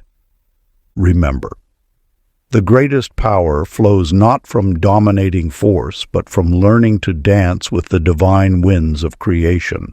Chapter 23. The Night Walker's Bright Path. In the valley of eternal twilight, where sacred paths wound through forests of perpetual dusk, lived a night messenger named Jessica Lee, who carried whispered prayers between temples in darkness. Despite years of traversing shadow-wrapped trails, Jessica remained terrified of the dark. She would squint desperately into the gloom, muscles tense, eyes straining until they ached. The harder she tried to pierce the darkness, the more impenetrable it became. More than once, her frantic attempts to see had led her into thorny thickets or treacherous ravines. "If only I could see more clearly," she would lament, pressing medicinal herbs against her increasingly painful eyes. But the more desperately she tried to force vision, the darker her world became. In the same valley lived an elder temple guardian named Brian Hayes, who moved through deepest night as easily as others walked in daylight. Though his eyes had been clouded since birth, he never stumbled on the starless paths. One moonless night, Jessica found herself completely lost, her strained eyes refusing to function at all. In her panic, she stumbled into Brian's temple garden, where she found him tending night-blooming flowers by touch alone. "How do you move so confidently without sight?" she asked, hiding her shame behind curiosity. Brian smiled, gentle hands caressing a midnight lotus. "Have you noticed how cats never strain to see in darkness, but rather allow their eyes to soften and receive what light there is? True vision comes not from desperate seeking, but from learning to trust the light that always dwells within." He taught her to walk with eyes half closed, letting go of the need to see everything clearly. "The harder we grasp at outer light," he explained, "the more we blind ourselves to our inner lamp." Gradually, Jessica learned to relax her desperate focus. She discovered that when she stopped trying to force her eyes to work, subtle lights emerged, phosphenes dancing at the edge of vision, the faint luminescence of forest fungi, the gentle glow of starlight on leaves. To her amazement, the less she struggled to see, the more clearly the path revealed itself. Her night walks became dancing meditation, each step guided by a wisdom deeper than sight. Through these night walkers, the ancient masters reveal that true vision cannot be forced through desperate straining, but must arise from trusting our inner light. Like the owl's silent flight, the deepest seeing comes through graceful surrender to what is. Practice. The soft eyes meditation. Sit in gentle darkness and allow your eyes to relax completely. Notice how releasing the need to see clearly actually enhances your subtle perception. When facing any unclear situation, practice this soft-eyed approach. Remember, the clearest vision comes not through straining, but through learning to trust your inner light. Remember, the brightest path reveals itself not through desperate seeking, but through mastering the art of graceful trust in darkness. Chapter 24. The Fortune Teller's True Vision. In the mist-shrouded valley of prophetic whispers, where sacred smoke carried visions of what may be, lived a renowned oracle named Matthew Campbell. His predictions had once flowed pure as mountain springs, but as his fame grew, so did his desire for worldly reward. He began charging ever higher prices for his gift, ranking clients by their offerings. For copper coins, he offered vague glimpses. For silver, clearer images. but only for gold would he share the deepest secrets of time's unfolding. "The spirits demand proper tribute," he would declare, though in his heart he knew the spirits demanded no such thing. With each coin collected, his once crystal visions grew more clouded, like a mirror slowly tarnishing. In the same valley lived a humble herb gatherer named Ashley Martinez, who had never sought the gift of sight. Yet as she walked the mountain paths gathering healing plants, future possibilities would unfold before her like morning glories opening to dawn light. One day, a desperate mother sought Matthew's guidance about her missing child, but could offer only a handful of copper. He dismissed her with vague platitudes, his inner eye seeing nothing but fog. The woman then encountered Ashley in the marketplace. "Your daughter sits beneath a giant oak near the North Spring," Ashley said softly, the vision appearing as naturally as dew. "She's afraid to return home after breaking your favorite bowl, but is safe and hungry." Every detail proved true. When Matthew heard of this, he sought Ashley's teaching. He found her in her garden, sharing freely with all who passed, herbs for healing, wisdom for guidance, visions for those who needed them. "How do your visions remain so clear when mine have grown dark?" he asked. Ashley smiled, offering him a sprig of rosemary. "The future reveals itself most clearly to those who seek nothing from it," she said. "Like water, truth flows purely only through clean vessels." Gradually, Matthew learned to release his grasp on reward. He began offering his gift freely, like rain falling on fertile soil. To his amazement, his visions returned clearer than ever, not as something he could summon at will, but as grace flowing through a heart emptied of wanting. Through these seers, the ancient masters reveal that divine gifts flourish only in the soil of selfless service. Like morning light through stained glass, truth shines most brightly through those who seek only to illuminate others' paths. Practice. The clear vessel meditation. Before seeking guidance about any matter, empty yourself of all desire for particular outcomes. Release expectations of reward or recognition. Let your heart become a clean bowl, ready to receive whatever wisdom serves the highest good. Remember, truth flows most purely through those who seek nothing for themselves.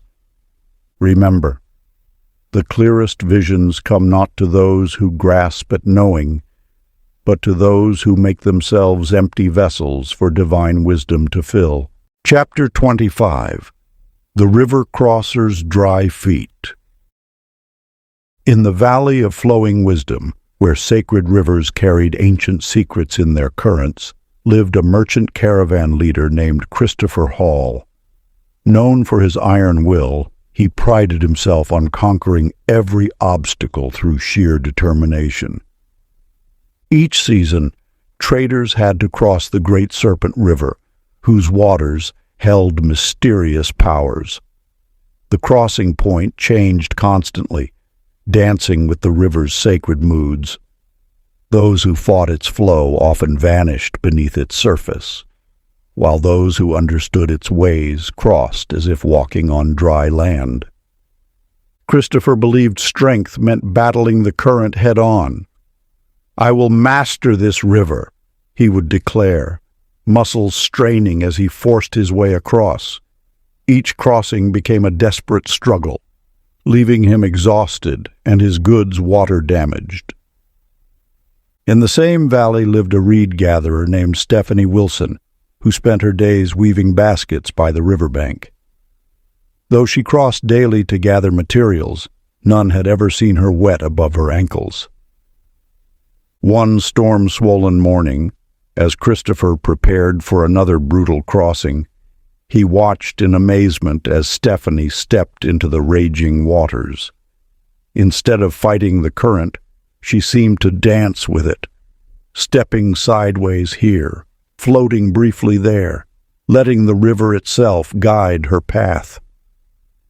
"How do you cross without struggling?"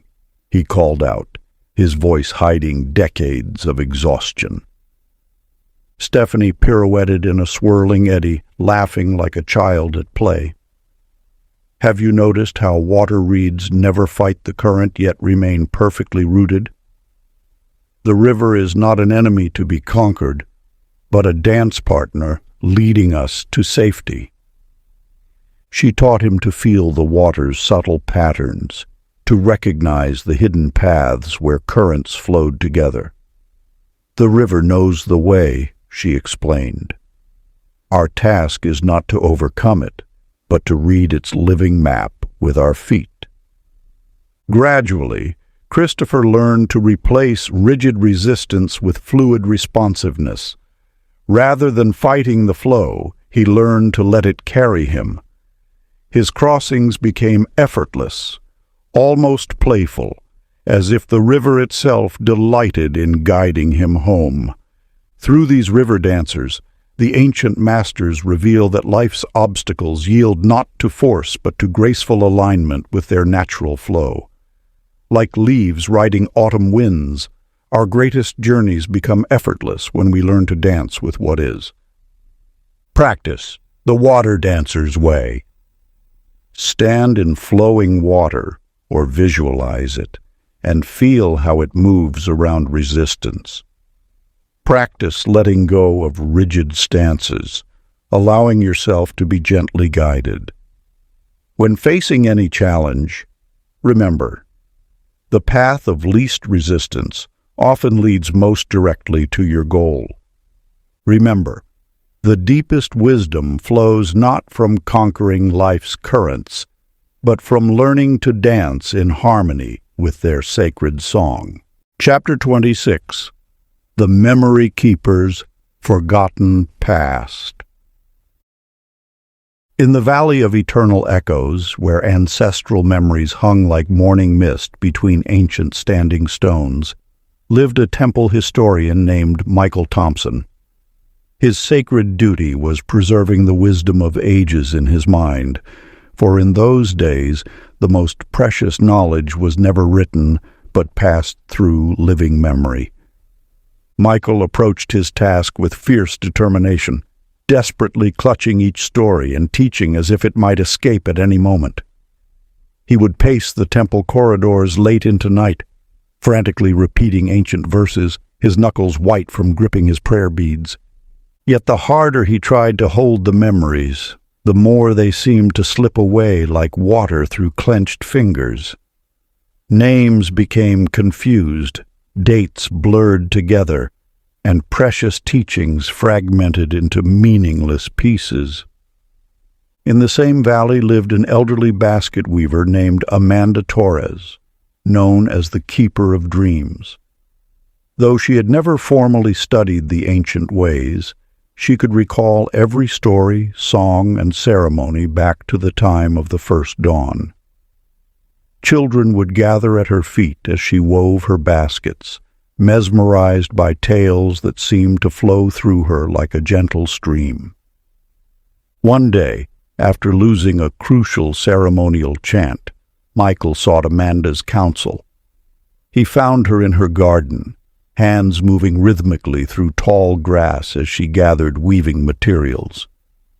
"How do you remember so clearly when my memories scatter like autumn leaves?" he asked, watching her fingers dance with the grass stems. Amanda smiled, releasing a handful of gathered stalks to the wind.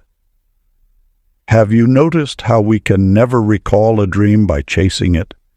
Yet, when we rest quietly, allowing it to return in its own time, every detail emerges clearly." She taught him to hold memories as she held her weaving materials, gently, with spaces between his fingers for light to pass through. Memories are like wild birds, she explained.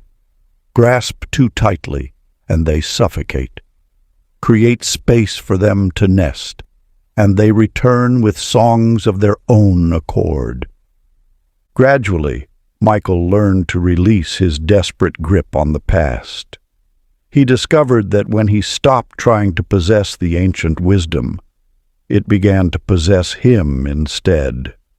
The stories now flowed through him like breath, each teaching arising perfectly when needed. Through these memory keepers, the ancient masters reveal that wisdom dwells not in desperate clinging, but in cultivating the art of gentle remembrance. Like moonlight on still water, the deepest memories reflect most clearly in minds at peace. Practice. The open palm meditation.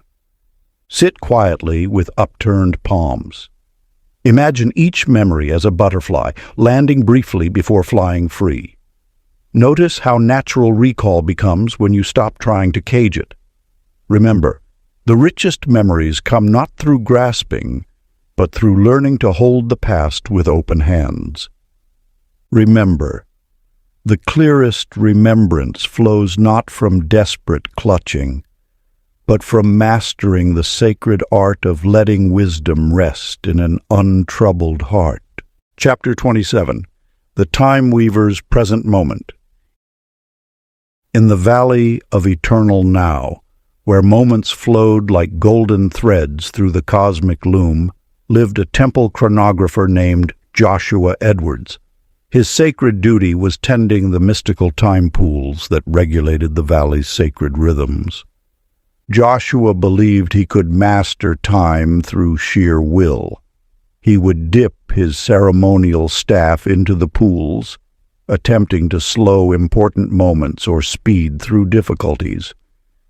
But the more he tried to manipulate time's flow, the more chaos erupted in the valley. Festivals would collapse into instances, while mundane tasks stretched into eternities. In the same valley lived a simple sand gardener named Nicole Bailey, who tended the temple's meditation gardens. Though she had no official role with the time pools, visitors noticed that time seemed to dance differently around her, expanding or contracting perfectly to meet each moment's needs. One festival day, as Joshua frantically tried to stretch the celebrations, he watched in wonder as Nicole drew patterns in her sand garden. Each rake stroke seemed to carry its own perfect timing, neither rushed nor delayed, but flowing in natural rhythm with the universe's breath. "How do you make time bend to your will so effortlessly?" he asked, his staff trembling with exhaustion. Nicole smiled, continuing her mindful strokes. "Have you noticed how time feels endless when we fight it, yet dances perfectly when we join its flow? Time isn't a beast to be tamed, but a partner in the cosmic dance." She taught him to feel the natural rhythm in each moment, the pause between breaths, the space between heartbeats. "Time is like water," she explained.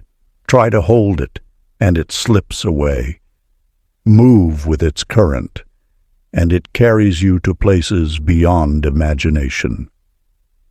Gradually, Joshua learned to release his grip on time's threads. He discovered that when he stopped trying to control the flow of moments, time itself became a generous friend, expanding or contracting according to the deeper wisdom of existence. Through these time dancers, the ancient masters reveal that we master time not by forcing its flow, but by learning to rest in the eternal present. Like clouds reflecting in still pools, each moment contains infinite depth when we learn to sink into its natural rhythm. Practice.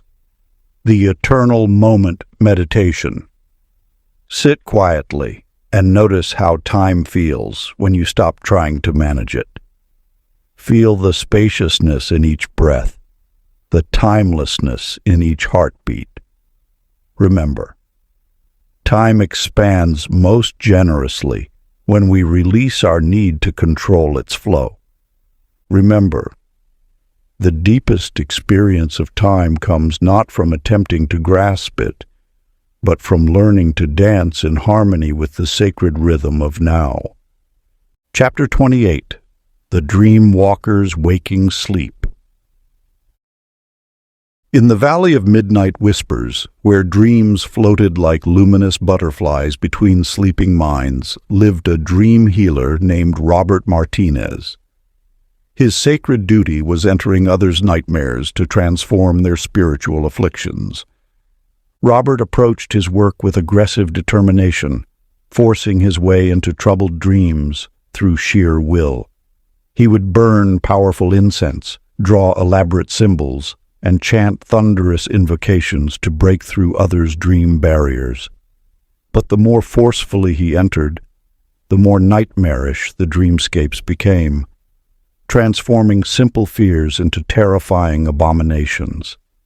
In the same valley lived a humble dream tender named Jennifer Rodriguez, who served as caretaker of the temple's sleeping gardens. Though she held no official healing position, those who rested near her flowering beds found their nightmares transformed into visions of profound healing. One moonless night, after another failed attempt left a child's dreams more haunted than before, Robert discovered Jennifer sitting quietly among her night-blooming jasmine. As she hummed softly to the flowers, he noticed how dream butterflies danced freely around her, landing gently on her upturned palms. "How do you enter dreams without creating chaos?" he asked, his ceremonial mask heavy with exhaustion. Jennifer smiled, watching a dream butterfly dissolve into starlight. "Have you noticed how cats never come when called, yet curl in your lap the moment you stop reaching for them? Dreams are like shy forest creatures. They invite those who know how to sit quietly in their presence." She taught him to create sacred space through stillness rather than force. "Dreams are not locked fortresses to storm," she explained, "but delicate gardens that bloom only for those who approach with reverence." Gradually, Robert learned to replace his forceful techniques with gentle presence.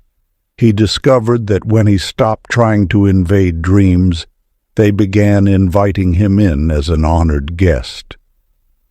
Nightmares would transform naturally in his company, like frost melting in morning sun. Through these dream tenders, the ancient masters reveal that the deepest healing comes not through forced entry, but through learning the art of sacred invitation. Like morning dew gathering on spiderwebs, the most profound transformations occur in the space of gentle allowing. Practice the dream tender's vigil. Before sleep, create a space of peaceful welcome in your heart. Rather than trying to control your dreams, simply observe with loving presence. Remember, the most healing dreams come not through conquest, but through mastering the sacred art of receptive stillness. Remember, the greatest power to transform dreams flows not from forceful intervention, but from learning to be a gentle witness to their unfolding wisdom. Chapter 29. The Soul Caller's Silent Voice. In the Valley of Whispered Prayers, where the veil between worlds shimmered like gossamer in twilight, lived a spirit medium named David Chen. His sacred duty was communing with departed souls to bring comfort to the living. David approached his calling with desperate intensity, performing elaborate rituals and crying out to the spirit realm with increasingly dramatic invocations. He would burn rare incense, ring sacred bells, and chant ancient names until his voice grew hoarse. Yet the more frantically he called, the more his visions became clouded with illusion. mere echoes of his own desperate desires. In the same valley lived a quiet herb-gatherer named Melissa Phillips, known for her ability to hear the songs of plants. Though she never claimed to speak with spirits, grieving villagers often found their departed loved ones would share messages through her simple presence. One evening, after another failed séance left him exhausted and doubting, David followed the sound of soft humming to Melissa's garden. There she sat in the gathering dusk, seemingly in conversation with the evening air itself. "How do you receive such clear messages while my most powerful rituals bring only shadows?" he asked, his ceremonial beads clicking nervously. Melissa smiled, gently touching a night-blooming flower. "Have you noticed how we cannot hear a cricket's song while searching for it? Yet the moment we grow still, its music fills the night. The departed speak most clearly to those who know how to listen." She taught him to create silence in his heart, rather than filling the air with noise. "The spirits are not deaf that we must shout," she explained, "but so finely attuned that our very striving drowns their whispers." Gradually, David learned to replace his elaborate ceremonies with simple stillness. He discovered that when he stopped trying to force communication, the voices of the departed became clear as morning bird song. Messages now flowed naturally through the quiet spaces between thoughts. Through these soul whisperers, the ancient masters reveal that the deepest communion comes not through desperate calling, but through learning the art of sacred listening. Like starlight reflecting in still pools, the most profound messages appear only in hearts at peace. Practice. The silent heart meditation. Sit quietly and create a space of receptive stillness within. Rather than reaching out, simply remain present and aware. Remember, the clearest messages come not through demanding, but through mastering the sacred art of listening with an untroubled heart. Remember, true communion flows not from desperate seeking, but from learning to become an empty vessel for wisdom's gentle whispers. Chapter 30. The Mirror Master's True Face. In the Valley of 10,000 Reflections, where sacred mirrors lined cave walls like frozen pools of moonlight, lived a mirror artist named Sarah Anderson. Her sacred duty was crafting and maintaining the mystical mirrors that showed seekers their true essence. Sarah believed she could perfect each person's reflection through skilled manipulation of the mirror's surface. She would polish and adjust the angles endlessly, trying to help people see more beautiful or powerful versions of themselves, but the more she attempted to enhance the reflections, the more distorted they became, twisting ordinary features into grotesque illusions. In the same valley lived a humble cave sweeper named Michelle Bailey, who simply kept the mirror chamber floors clean of dust. Though she never touched the mirrors themselves, visitors noticed that their reflections seemed most true and transformative when they gazed into mirrors near where she worked. One morning, after another failed attempt left a young seeker fleeing from his warped reflection, Sarah watched in wonder as Michelle hummed softly while sweeping. Each mirror she passed seemed to glow with an inner light, revealing not just faces, but the radiant essence within. "How do your mirrors show such perfect truth without any adjustment?" Sarah asked, her polishing cloth worn thin from endless effort. Michelle smiled, continuing her gentle sweeping. "Have you noticed how a pond's surface becomes muddy when we stir it, yet reflects the entire sky when we let it be still? Truth reveals itself most clearly in mirrors untouched by our desires to improve it." She taught Sarah that true mirrors don't change reality. They simply create space for it to reveal itself. We don't perfect the reflection, she explained. We perfect our acceptance of what is already there. Gradually, Sarah learned to replace her constant adjustments with loving presence. She discovered that when she stopped trying to enhance reflections, the mirrors naturally showed each person's divine beauty. Transformations happened not through clever manipulation, but through the mirror's simple truthfulness. Through these mirror keepers, the ancient masters reveal that the deepest transformation comes not through fighting what we see, but through learning to look with eyes of love. Like moonlight on still water, our true face appears only when we cease trying to create a better reflection. Practice the clear mirror meditation. Sit before a mirror in perfect stillness, observing without trying to change anything. Rather than seeking improvement, simply witness with complete acceptance. Remember, true transformation flows not from altering the reflection, but from learning to see with unconditional love. Remember, the clearest mirror is not the one most cleverly adjusted, but the one most free from our attempts to make it show something other than what is. If you enjoyed this audiobook, I created a free ebook version for you. You can download it using the link in the pinned comment. Conclusion.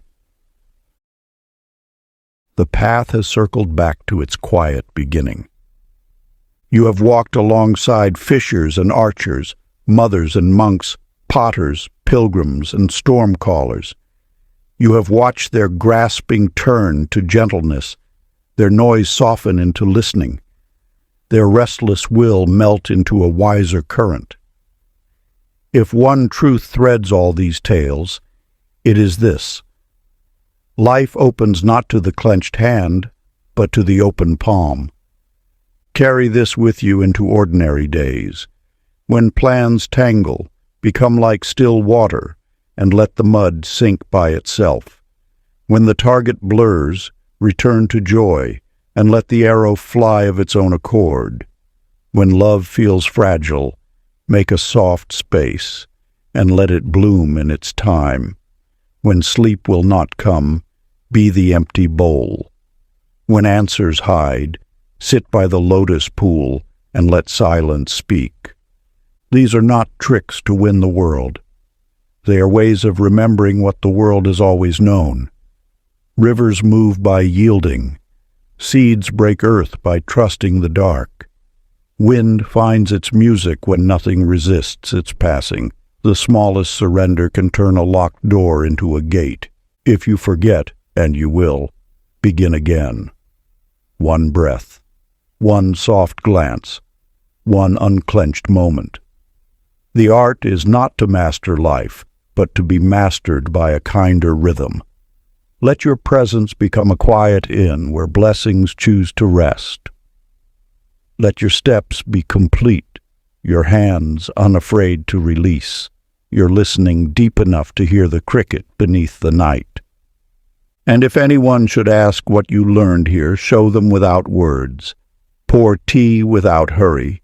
Place a flower where light can find it. Meet the day as a temple meets the sky, by simply allowing. May your life be a clear mirror, a calm river, a patient garden. May the secret that cannot be told live itself through you. If you enjoyed this exclusive audiobook, I handpicked this next book which will change your life.